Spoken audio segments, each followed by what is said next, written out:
नमस्कार।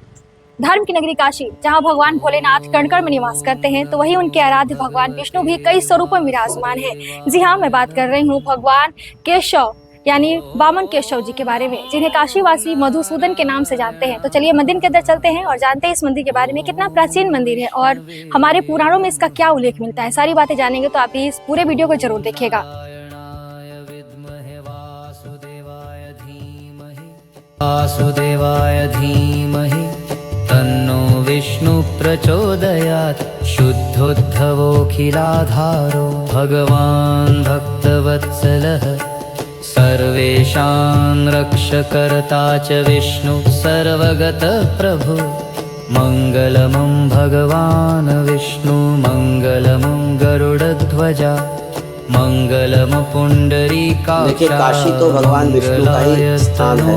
प्राचीन स्थान भगवान विष्णु का ही रहा है। बाद में भगवान शिव जी यहाँ पर प्रतिष्ठित हुए और जब राजा दिवोदास का उच्चाटन हुआ, उसके बाद जिस प्रकार भगवान शिव अपने स्थूल रूप में यहाँ पर आए पुनः लौट करके, उसी प्रकार भगवान विष्णु भी जब यहाँ पर आए काशी में पुनः, तो उन्होंने आदि केशव पर अपने चरण धोए, ऐसा वर्णन आता है। और वहां से फिर वो अंदर आए और बिंदु माधव पर उन्होंने निवास किया। उसी क्रम में भगवान विष्णु काशी में अनेक स्थानों पर प्रतिष्ठित हुए, जिनमें कि यह जो वामन केशव का स्थान है, जो आदि केशव और बिंदु माधव के बीच में आता है लगभग, तो वह वामन केशव, इन्हीं को दूसरा नाम मधुसूदन भी है।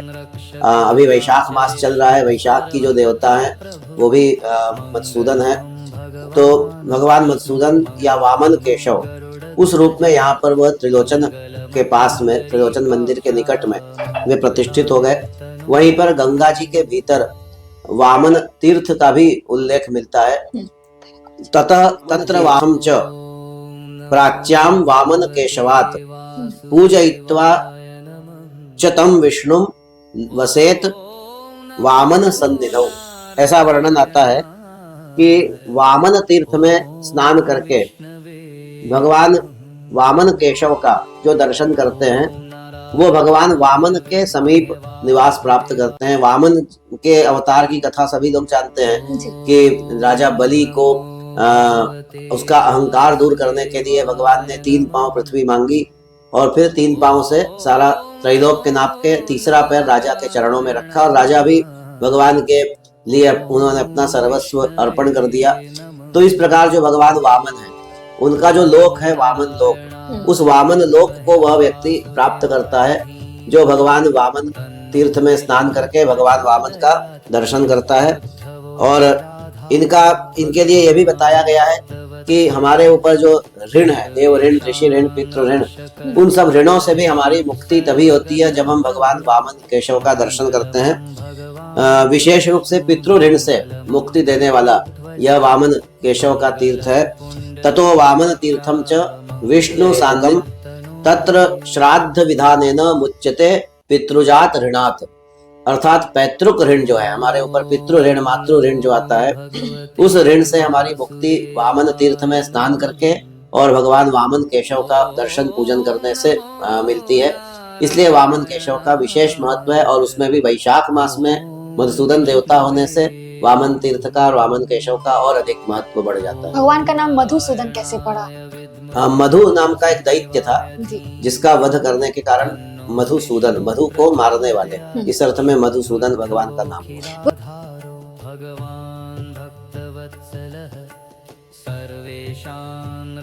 हमारे साथ मंदिर के पुजारी रुद्रनाथ मिश्रा जी हैं, जिनसे हम जानते हैं मधुसूदन भगवान कौन है और ये इनकी पूजन कैसे करते हैं। जी, कौन है मधुसूदन भगवान, इनके बारे में थोड़ा बताएं। पहले तो मैं अपने बारे में थोड़ा सा बता दूं।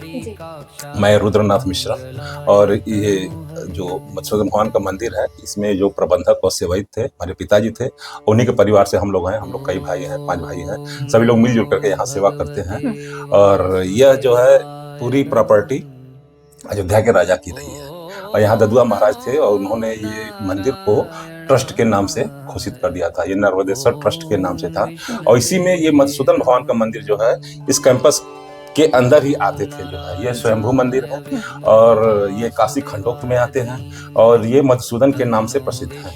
मधुसूदन का मतलब होता है कि क्या ये एक पुराने जमाने में कथा के अनुसार मधु कैटभ नाम का राक्षस हुआ था, उसी को इन्होंने वध किया था, तभी से ये मधुसूदन हो गए। और ये मधुसूदन ये कहा जाता है कि ये बैसाखे च मधुसूदन, यानी बैसाख और मधुसूदन का बड़ा लगाव है, एक दूसरे को पूरक होते हैं। बैसाख में ही इनका पूजा अर्चन भोग वगैरह होता है। इसे माधव माह भी बोलते हैं बैसाख को जो है। तो मधुसूदन मतलब ये संकट को हरण करने वाले मधुसूदन भगवान है। और बताया जाता है कि अगर बैसाख भर इनकी पूजा विधि विधान से किया जाए जो है तो मन वांछित फल, और जो 3 प्रकार के संकट होते हैं वो दैविक और भौतिक और जो भी दैहिक होता है, ये सब जो हर प्रकार के संकटों का ये नाश करते हैं जो है। वैशाख महीने में इनकी विशेष आराधना कब की जाती है और श्रृंगार कब करते हैं?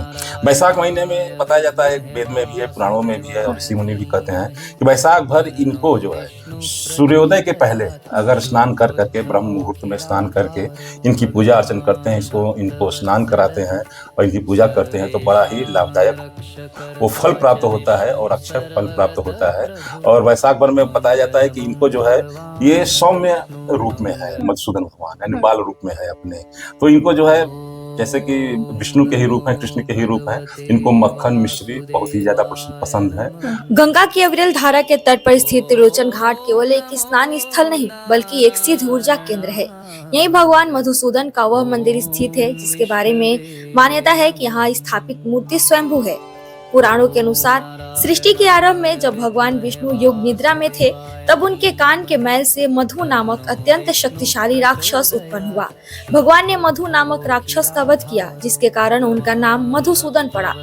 भगवान विष्णु को मधुसूदन इसलिए भी कहा जाता है क्योंकि वे भक्त के जीवन से अज्ञान और इंद्रियों के आसक्ति रूपी मधु का नाश कर उसे मुक्ति प्रदान करते हैं। विष्णु पुराण और पद्म पुराण में बताया गया है कि मधुसूदन नाम का जप करने से व्यक्ति के पापों का क्षय होता है। वैशाख माह में भगवान मधुसूदन की पूजा का विशेष फल बताया गया है। भगवान मधुसूदन जिन्हें वामन केशव के नाम से भी जाना जाता है, वाराणसी के त्रिलोचन घाट पर भगवान का बहुत ही प्राचीन मंदिर विराजमान है। तो अभी इस अक्षय तृतीया के दिन भगवान वामन केशव यानी मधुसूदन का दर्शन जरूर करें। ऐसे और वीडियो देखने के लिए हमारे चैनल को सब्सक्राइब जरूर करें। हर हर महादेव।